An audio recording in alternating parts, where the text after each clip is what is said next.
Salam, dəyərli, əziz dinləyicilərimiz. Bütün Azərbaycan xalqını burada Novruz bayramı münasibətilə təbrik edirəm.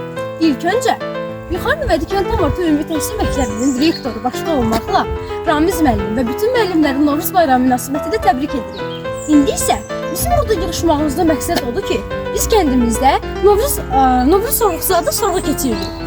İndi isə gedək sorğumuzu davam etdirməyə. Siz bayramınız var.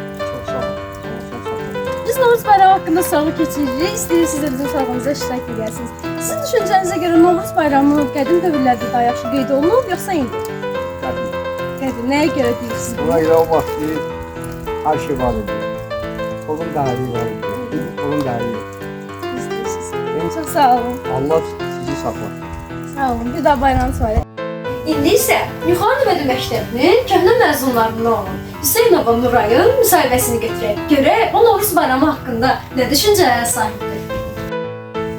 Salam. Salam. Novruz bayramınız mübarək olsun. Sağ olun. Sizə bir yedim. Mən hər kəsi Novruz bayramı münasibətilə təbrik edirəm. Aha, sizə bir neçə suallarımız olacaq Novruz bayramı haqqında. Sizə görə Keçəl və Kosa necə bir xarakter daşıyır? Nəyə görə olan Novruz bayramında qəhrəmanlar olaraq adlandırılır? Keçəl və Kosa Novruz bayramının əsas qəhrəmanlarından biridir. Onlar oyunbazlığı ilə Novruz bayramına daha çox xüsusi bir rəng qatırlar.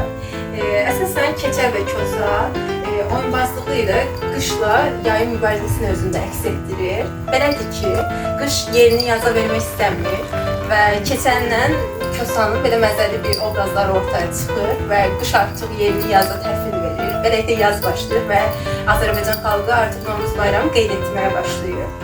Novruz bayramı bizim çox qədim dövrdən olan bayramlarımızdan biridir. Kosa və Keçəl də bunu daha çox xüsusi bir rəng qatır. Məzəkli tamaşalarda insanların əfəl qüvvəsini açır. Belə. Çox sağ olun bu gecə müsahibəyə görə. Təşəkkür edirəm. İndi isə Piran məktəbinin müəllimi Əliyə Baxanın müəllimə söz verir. Görək Novruz bayramı haqqında onun münasibəti necədir? Salam.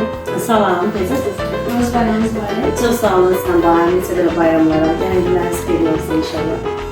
Müəllimə, indi biz Novruz sorğusu adlı bir sorğu keçirdik. İstəyirik ki, siz də bunda iştirak edəsiniz. İndi sizə sual verirəm ki, bizim suallarımızdan birincisi Novruz bayramı qədim dövrlərdə daha yaxşı qeyd olunub, yoxsa indiki dövrlərdə? Sizin fikrinizə görə. Mən düşünürəm ki, Novruz bayramı qədim dövrlərdə daha yaxşı qeyd olunurdu. Çünki zaman keçdikcə, mühasibəyə doğru getdikcə artıq keçmiş adət-ənənələrimiz qismən unudulmağa başladı, belə düşünürəm. Çünki əvvəllər bilirsiniz də, birbirimizi elə bu vaxtaya gedərdik, sonra 21-də artıq birbirlərinin qohumlar evlərinə gedirdilər. İndi isə bu artıq baxıram ki, qismən azalıb da, artıq birbirinin evlərinə getmək falan. Bu gənclərimizə demək olar ki, azdır. İndi yenə də yaşlı nəsillərimizdə demək olar ki, biraz qalıb. Onlar birbirlərinin evlərinə gedirlər falan.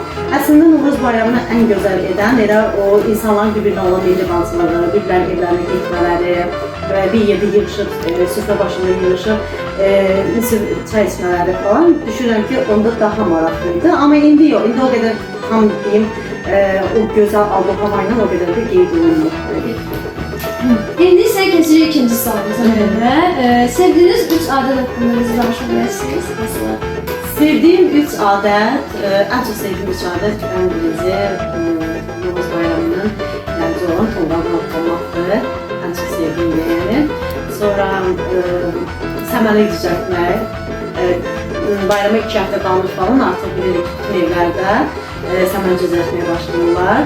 Buradakı birlikdə səməni bolluk dərəcəsinin rəmzidir, torpağın keçməsi deməkdir. Üçüncü ən çox sevdiyim isə qulaq isməyə getmək. Düzdür, falları o qədər də sevmirəm, fala baxmayı falan o qədər də xoşlamıram. Düzdür, qızlar üzük falanlar falan baxırlar, amma mən o qədər də sevmirəm. Amma qulaq isməyə getmək daha çox sevdiyim fallardan biridir. Çox sağ olun, müsahibəmizə Çox sağ olun, minnətdarım. İndi isə köhnə illərdə fəaliyyət göstərmiş məktəbimizin həm kitabxanaçı olaraq işləmiş, həm də Azərbaycanın milli rəqslərinin ustadı olan Əliyeva Gülabə xanıma söz veririk. Buyurun Gülabə xanım, söz sizdədir. Salam. Salam. Bayramınız mübarək. Baham sizlə baham. Çox sağ olun. Biz istəyirik ki, Novruz bayramı haqqında sorğu götürək sizdən. Bəzi suallarımız olacaq. Onlar suallarımızı cavab alacaqsınız. Buyurun. Olar. Aha, ilk sualımız belədir ki, sizə görə, sizin fikrinizcə Novruz bayramı qədim, yəni keçən illərdə qədim dövrdə daha yaxşı qeyd olunur, yoxsa indiki dövrdə? Əlbəttə ki, qədim dövrdə gözəl idi. Bir-birinin evlərinə gedirdilər, pay aparırdılar, gecələr papaq atırdılar. Arvadlar oynayırdılar, belə milli paltar geyinirdilər, oynayırdılar. Bir-birinə evinə gedirdilər. Onlar indi azdır, çox deyil, yoxdur. Mən də bu fikri məncə təsdiqləyirəm. İkinci sualımız da, sizcə səməni nə üçün cücərdilir? Səməni bir adət-ənənədir, həm də ki, o torpağa oyanır, otlar çıxır, göyərir də, o səviyyədədir. Yəni, o ən gözəl şeydir, ən gözəl sürfənin bəzəyidir, Bol bərəkətli. rüzü bərəkətlidir. Çox sağ olun, müsahibənizi görə təşəkkür edirəm sizə. Sağ olun.